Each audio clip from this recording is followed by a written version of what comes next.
దేవరాగం జ్ఞానయోగం వ్యాసపీఠం బహువేదశాస్త్రం బోధామృతహిత శ్రీమన్నారాయణం శివగౌరీ సంభాషిత సకల పురాణం అష్టాక్షరి పంచాక్షరి మంత్రావరణం అఖిల దేవతా సంస్తుతి పారాయణం జయమంగళకరమీ ప్రవచన శ్రవణం అనుదినము శుభము సుఖము జీవన గమనం దేవరాగం జ్ఞానయోగం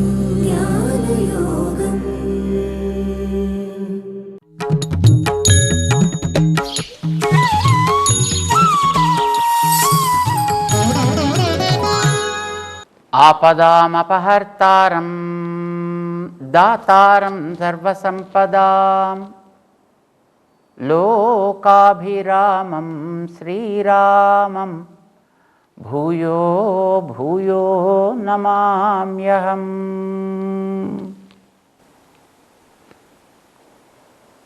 జై శ్రీమన్నారాయణ. ప్రియ భగవద్బంధువులారా, 9వ అధ్యాయంలో తనకి ఈ ప్రపంచానికి ఉండేటటువంటి సంబంధాన్ని భగవంతుడు చెప్పి ఎందుకు ఈ ప్రపంచంతో తాను ఈ బంధాన్ని పెట్టుకున్నాడో చెప్పాలి. ఆయనకి ఏ కారణం లేదు, ఏ అపేక్ష కూడా లేదు. ఆయనకి నిరపేక్ష రక్షకుడు ఆయన. అంటే రక్షించేవాడు, కానీ ఏమి కోరకుండా. రక్షించడం అంటే కావాల్సింది ఇవ్వడం, అక్కర్లేంది తొలగించడం కదా. ఇలాంటిది మనం కూడా చేస్తుంటాం, కానీ మన వాళ్ళు అనుకున్న వాళ్ళకి మనం చేస్తాం. ఎవరిని నా వాళ్ళు అని అనుకుంటామో వాళ్ళకి మాత్రమే కావాల్సింది ఇస్తాం, అక్కర్లేని వాటిని దూరం చేస్తాం, వాటిని తొలగించే ప్రయత్నం చేస్తాం. కానీ నావాడు కాడు అని అనుకున్నప్పుడు వాళ్ళ విషయం మనం పట్టించుకోం. మనకంటే లోకంలో ఎవరో కొంతమంది మనవాళ్ళు, కొంతమంది పరాయి వాళ్ళు ఉంటారు. కానీ భగవంతుడికి అసలు ఈ సృష్టిలో తనది కానిదంటూ ఏ వస్తువు లేదు. ఆయనకి తన పర అనేటటువంటిది ఏది లేదు, అన్నీ తనవే. తన వల్లనే రూపుదిద్దుకున్నవి, తన వల్లనే పనులు చేయగలిగినవి, తన వల్లనే ఫలితాలను పొందగలుగుతుండేవి. అవన్నీ చేసి వాటికి తగ్గట్టుగా ఇచ్చేవాడు కూడా తనే. తానెవడు? ఈ ప్రపంచానికంతటికీ కూడా ఆది మూలము అని అంటారు ఆయన. ఆది మూలము ఆయన. మరి అలాంటి ఆయన ఎందుకు చేయాల్సి వచ్చింది అంటే దయచేత, పరమ కారుణికుడు కనుక. ఆయనకు ఉండేటటువంటి కారుణ్యము అంటే ఎదటవాడికి కలిగే కష్టాన్ని చూసినప్పుడు ఓర్వలేనితనము. సుఖాన్ని చూస్తే ఓర్వలేనితనం చాలామందికి ఉంటుందండి, కానీ కష్టాన్ని చూస్తే ఓర్వలేనితనం. సుఖాన్ని ఓర్వలేకపోయినప్పుడు వాడి సుఖాన్ని ఎట్లాగైనా సరే నాశనం చేసి అందులోంచి వాడు బయటపడితే చూడాలి అని చాలామందికి అనిపిస్తుంది. కానీ ఒకడు కష్టాల్లో చిక్కుకుని ఉండేటప్పుడు దాన్ని చూసి ఓర్వలేక ఆ కష్టాలన్నీ కూడా తొలగిపోయేటట్టు చేసి అందులోంచి వాడిని బయటికి తీసుకొచ్చి పారవేయగలగడం అనేది ఎవడు చేస్తాడండి? అలా చేసేవాడు ఒకడెవడైనా ఉన్నట్టు మనకి ఎక్కడైనా చేతిలో చూపుతోందంటే ఒక్కడే, నారాయణుడు. శ్రీ మహావిష్ణువు కష్టాల్లోంచి బయటికి పారవేయడానికి అది దేవతలకు వచ్చిందా, మనుషులకు వచ్చిందా, రాక్షసులకు వచ్చిందా, అసురులకు వచ్చిందా, ఎవరికి వచ్చింది అనే ప్రశ్న. ఎవడికి ఏ కష్టం వచ్చినా అందులోంచి బయట పారవేయ ప్రయత్నం చేసినవాడు, దాన్ని సాధింపచేసినవాడు, సాధించినవాడు కూడా ఒక్క శ్రీ విష్ణువే. మిగతా వాళ్ళంతా ప్రమాదాలు కొని తెచ్చుకున్న వాళ్ళు కొందరు, తెప్పించిన వాళ్ళు కొందరు తప్ప తొలగించిన వారు మనకి కనిపించరు. ఎందుకని అంటే ఆయన పరమ కారుణికుడు కనుక. ఎంత తనది అని అనుకుంటాడు. రక్ష్య అపేక్షాం ప్రతీక్షతే అని ఎవడైనా ఒక్కడు తనకు కలిగినటువంటి దుఃఖాన్ని తెలుసుకుని దాన్ని తొలగించగలిగిన వాడు తాను అనే విశ్వాసంతో త్రాహి, నన్ను కాపాడు, నన్ను రక్షించు అని ఏ స్థితిలో పిలిచినా, ఎలా ఉండేటప్పుడు పిలిచినా, ఎక్కడి నుంచి పిలిచినా కాపాడాలి అనే తపన కలిగిన వాడు ఒక్కడే. ఒక ఏకవస్త్రగా ఉంటూ ద్రౌపది పిలిచింది, కాపాడింది. కొస ఊపిరి తన తొండం చివర ఉంది పాపం గజేంద్రుడికి.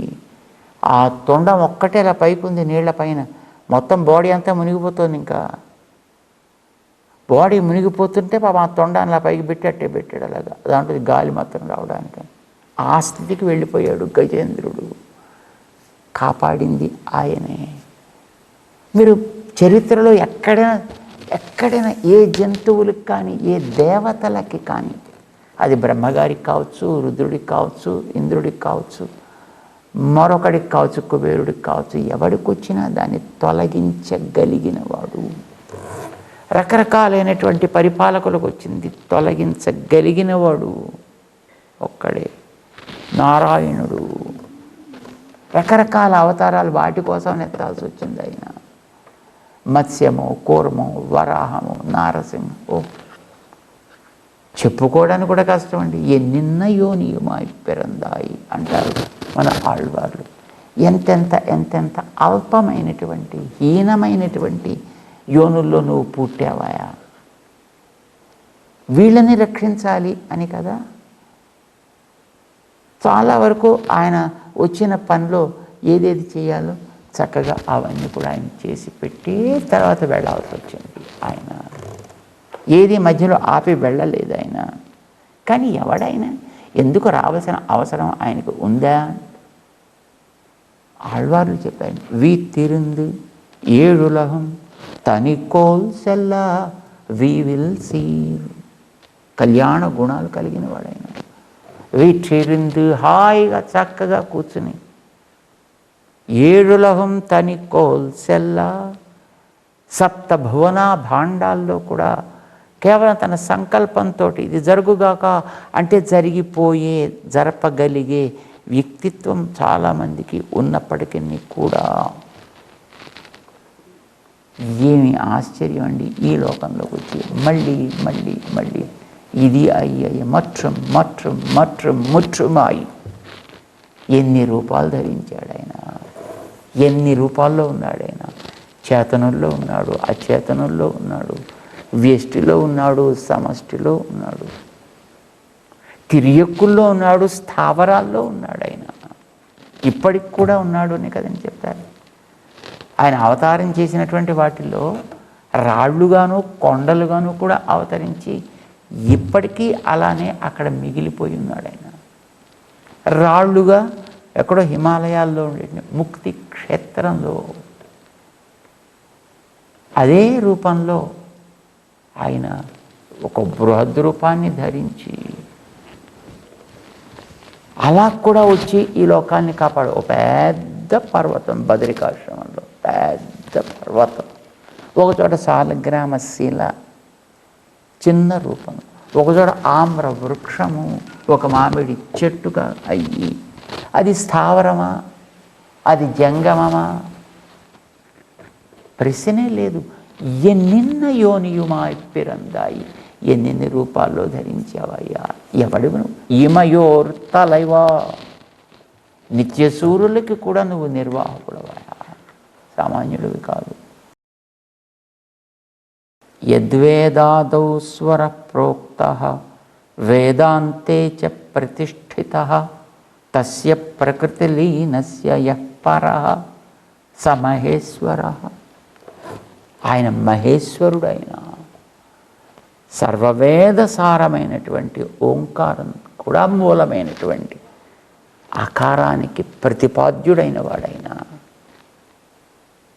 ఎవడు దానికి పరుడై ఉంటాడో పరహ, అకారం ప్రతిపాదించేటటువంటి తత్వమై ఉండే ఆ పరమాత్మ ఇలాంటి రూపాల్లోకి వచ్చి చేపగా పుట్టడమా, తాబేలుగా పుట్టడమా, వరాహంగా పుట్టడమా, అయ్యో అడుక్కుని ఒక బ్రహ్మచారిలా పుట్టడమా, ఏమి ఆశ్చర్యం అది. ఎందుకు నీకు అవసరమయ్యా ఇలాంటివన్నీ? ఇమయోర్ తలైవ, నిత్యసూరులకు కూడా నువ్వు నిర్వాహకుడవయ్యా. అసలు ఆ నిత్యసూరులకు కాదు, వాళ్ళ కింద ఎక్కడో ఉండేటువంటి దేవతలకు కూడా ఇలాంటి లోకాల్లోకి రావడానికి అసహ్యం వేసేటట్లుగా ఉండే వీటి కంటే ఇంకా క్రింద ఉండే యోనిల్లో కూడా వచ్చేసి అక్కడ కూడా నువ్వు పుట్టేసి వాళ్ళని కూడా ఉద్ధరించాలి అనేటటువంటి పరమ దయ కలిగినటువంటి మహనీయుడవు.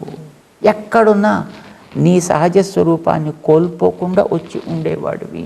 సర్వజ్ఞత్వంతో, సర్వశక్తిత్వంతో ఎక్కడున్నప్పటికీ భూతానాం ఈశ్వర అజోపి సన్ అవ్యయాత్మ భూతానాం ఈశ్వరోపి సన్ సంభవామి. ఎక్కడ నీ సహజ స్వరూపాన్ని మాత్రం నువ్వు ఇప్పుడు వదులుకోవు, నీ లక్షణాలను నువ్వు వదులుకోకుండానే వస్తావు. ఏమేమిటి అనుకుంటే సహజ లక్షణాలు? అజత్వ, అవ్యయత్వ, సర్వభూత ఈశ్వరత్వ, భూతానాం ఈశ్వరోపి సన్. ఈ సహజమైన గుణాలని పట్టుకుని వస్తాడు. ఇవి ఎప్పుడు ఆయన వదిలిపెట్టి ఉండేవి కావు. ఆయనకి జన్మరాహిత్యం ఉండదు. జన్మ ఆయన ఏ రకంగానూ కూడా తన స్వభావాల్లో మార్పు మనకి మారిపోతూ ఉంటుంది. క్షణక్షణానికి మనకి బుద్ధి కుదురనేటటువంటిది లేనే లేదా. కానీ ఆయనకి మారనే మారదు, అవ్యయాత్మ. ఎక్కడున్నా ఇంత విశ్వాన్ని కూడా కేవలం తన సంకల్పంతో మార్పు చేయగలిగేటటువంటి స్వభావం, భూతానాం ఈశ్వరత్వం అనేది కలిగి ఉండి ఆయన వస్తాడు అని మనకి చెప్పారు. అంటే అనైత్ ఉలగుక్కం పిరాన్, తనకంటే వేరే లోకాలన్నిటికీ ఉపకారం చేసే తత్వం ఒకటి ఆయనలో ఉండడం చేత వచ్చి ఈ లోకంలో పుడుతూ మళ్ళీ మళ్ళీ మళ్ళీ మళ్ళీ పుడుతూ ఒక్కొక్కసారి పుట్టిన దానికంటే రెండవసారి వచ్చాడు ఇంతకంటే ఇంకా కొంచెం ఎక్కువ తన శక్తిని పెంచుకుంటూ. ఇప్పుడు వేదం చెప్తాను, స ఊ శ్రేయాన్ భవతి జాయమాన.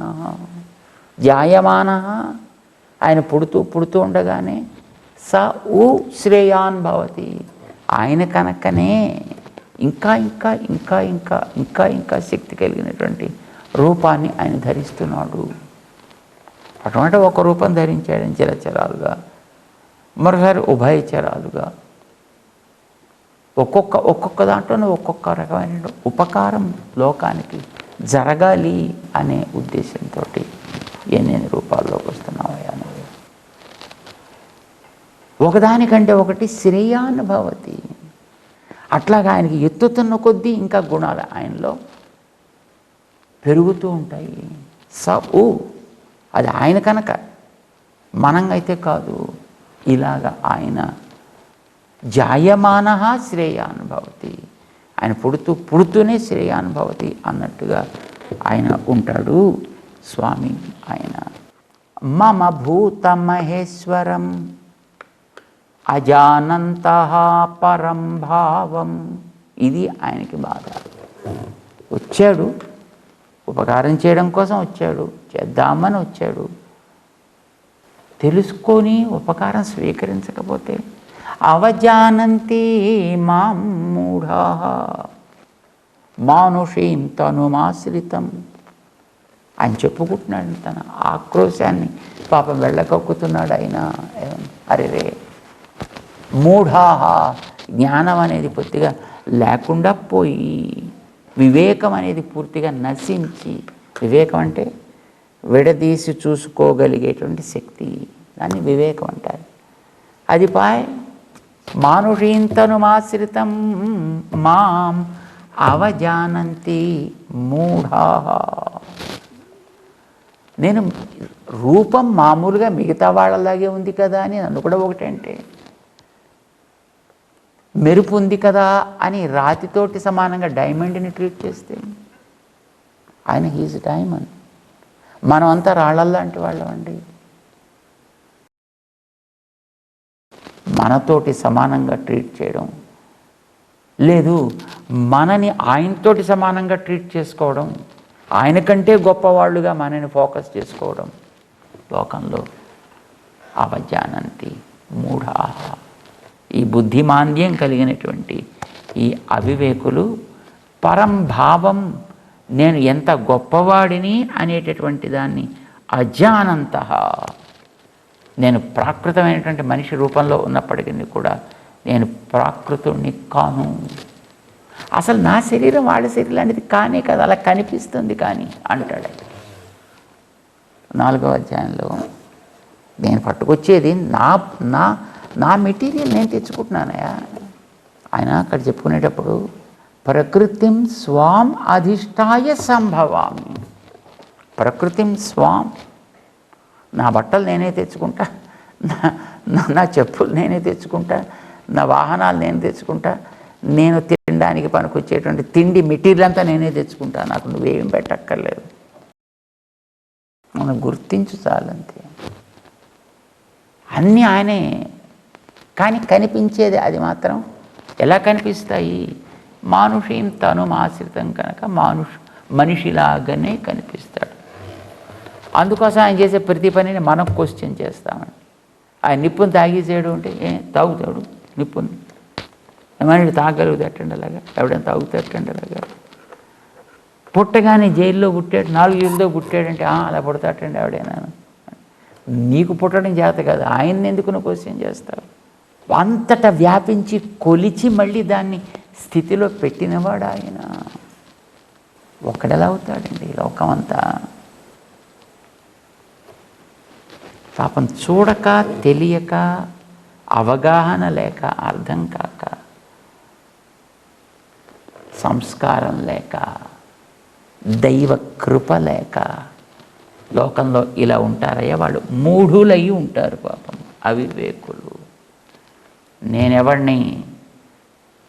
భూతమహేశ్వరం, సకల భూతములకి కూడా నియంత్రణలో ఏమాత్రము లోపము లేకుండా ఉండగలిగేటటువంటి తత్వాన్ని నేను. దీన్ని అజానంతః, దీన్ని తెలుసుకోరు.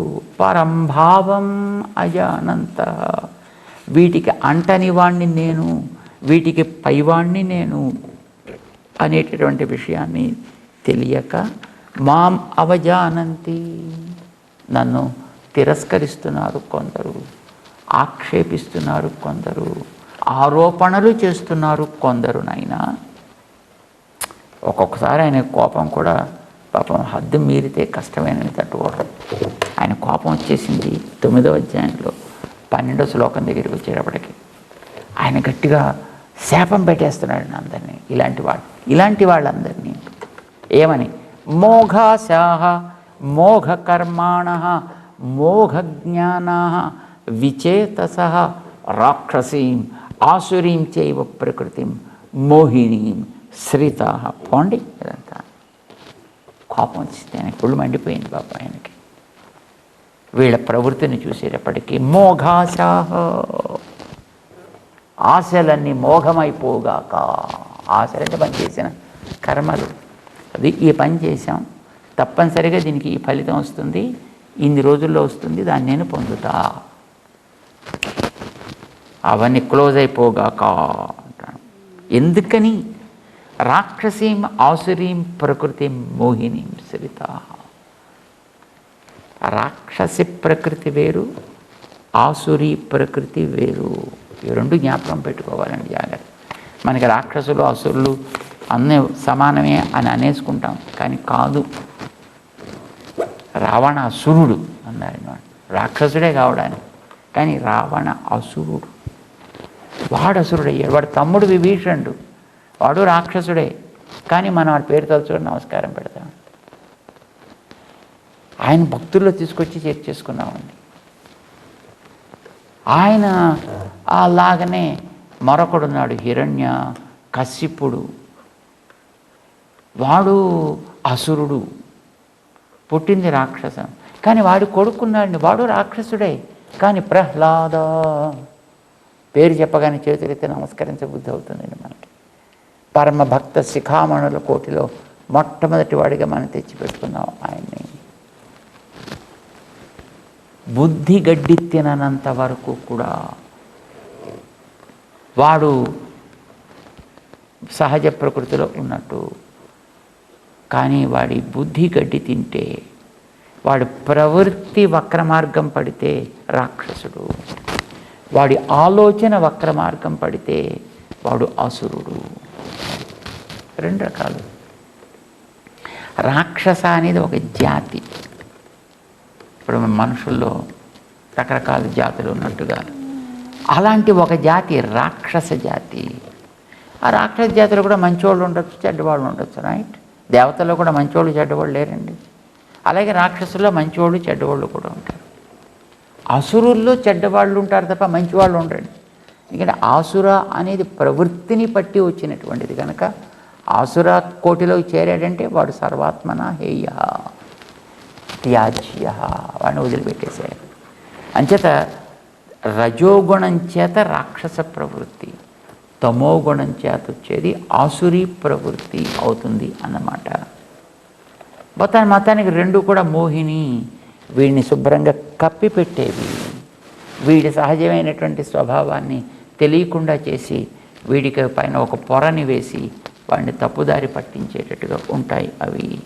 అలాంటి ప్రకృతి మోహిని శ్రిత, దాన్ని ఆశ్రయించి వాళ్ళు ఉండడం చేత మోఘాశాహ మోఘ కర్మాణ, మోహాశాహ వీడికి ఉండేటటువంటి చేసినటువంటి కోరికలన్నీ, చేసిన పనులన్నీ కూడా నిష్ఫలములు అగుగాక. విచేతసహ, చేతస్ అంటే జ్ఞానం, వీడు విచేతస్ కూడా అవుగాక, వీడికి జ్ఞానం పూర్తిగా తెలియకుండా పోగాక. క్లోజ్ డార్క్నెస్, కళ్ళున్నాయి, వస్తువులు ఉన్నాయి, కానీ మధ్యలో ఉండాల్సిన వెలుతురు లేకుండా పోతే చీకట్లో ఉన్నట్టు ఏమి తెలియవు. అలా అయిపోగాక, వీడికి జ్ఞానం అనేది పని చేయకుండా పోగాక. మోఘ జ్ఞానా, జ్ఞానం ఉంటుంది కానీ అది నిష్ఫలములైన వాటిని చేసేట్టు చేస్తుంది, ఊకం దంపేట్టు చేస్తుంది, ఉపయోగించే పనులను చేయనివ్వదు. మోఘ కర్మాణ, చేసే పనులన్నీ కూడా నిష్ఫలములనిస్తాయి, అంటే వీడికి ఫలితములే రావు. అలా అయిపోగాక అని పాపం కోప్పడ్డాడండి. ఎంతైనా తండ్రి కదా, బాగుపడాలని కోరిక ఉంటుంది. కానీ వెంటనే ఆయన రియలైజ్ అవుతాడు, అనవసరంగా వీళ్ళని తిట్టానే, వీళ్ళని తిడితే ఇంకా వాడికి వ్యతిరేకత పెరుగుతుంది కదా, మరింత దూరం అయిపోతాడు కదా అని మళ్ళీ ఎవడైతే సత్ప్రవృత్తిలో ఉంటాడో వాడిని ఒక్కసారి మళ్ళీ దగ్గరికి తీసుకుని మళ్ళీ వాడికి కాస్త ధైర్యం వచ్చేటట్టుగా చేసి, మిగతా వాళ్ళైనా వీడిని చూసి నేర్చుకుంటారా బాబు అంటూ వాళ్ళ ప్రవృత్తిని చెప్పడం ప్రారంభం చేస్తాడు. భజన అని మనం అన్నాం కదా, ప్రేమ, భక్తి, సేవ అనేది, అది కలిగినటువంటి వ్యక్తి ఎలా ఉంటాడు? మిగతా వీళ్ళల్లా ఉండడు వాడు, ఆకృతి వీళ్ళలానే ఉంటాడు. నేను కూడా ఆకృతి వీళ్ళలానే ఉన్నాను కదా, అయినప్పటికీ నేను వేరు అని చెప్తాడు మనకి. వాడిని అనస్సినన్ను కోటి అని అంటుంది మనకి ఉపనిషత్తు. అలాంటి ఆయన, మనం అంతా అస్సినన్ను కోటిలో ఉండేవాళ్ళం, మనం ఆయన అనస్సినన్ను కోటిలో ఉండేవాడు ఆయన. అలాగే వీళ్ళు కూడా తనలానే ఉంటారు, తను వీళ్ళలానే ఉంటాడు. వీళ్ళల్లో కూడా వీళ్ళల్లో ఉండేటటువంటి తేడాల్లో కొంతమంది రాజస తామస ప్రవృత్తి ఉంటారు, కొందరు సాత్విక ప్రవృత్తి కలిగిన వాళ్ళు కూడా ఉంటారు.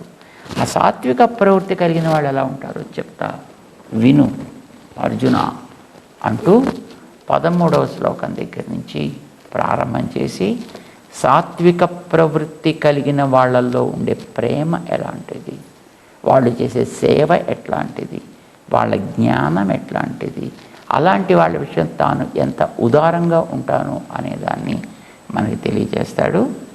తెలుసుకునే ప్రయత్నం చేద్దాం. జై శ్రీమన్నారాయణ.